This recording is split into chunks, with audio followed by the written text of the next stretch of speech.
আসসালামু আলাইকুম। এই ভয়েসটা ইউটিউবে শিমুল ভাইয়ের জন্য। আসসালামু আলাইকুম ভাইয়া, আপনি কেমন আছেন? আপনাকে কয়েকটা কথা বলি।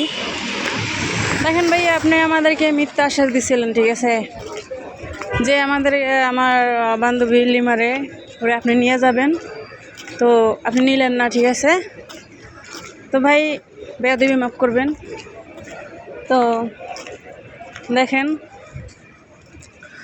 এই ভিডিওটা শুধু আপনার জন্য। যদি আপনি আমার ভিডিও দেখেন তো এই ভিডিওটা অবশ্যই দেখবেন। তো লিমার এই মিথ্যা আশ্বাস দিয়েছিলেন যে আপনি নিয়ে যাবেন, ঠিক আছে। তো আপনি বাড়ি আসছেন 1 মাস হয়েছে, 1 মাস হয়েও নাই, তার আগেই আমার বান্ধবী চলে যাচ্ছে, দেখছেন। 1 মাসের ভিতরে ওকে পাঠাচ্ছি, ঠিক আছে। কিন্তু আপনি আমাদের সাথে বেইমানি করছেন।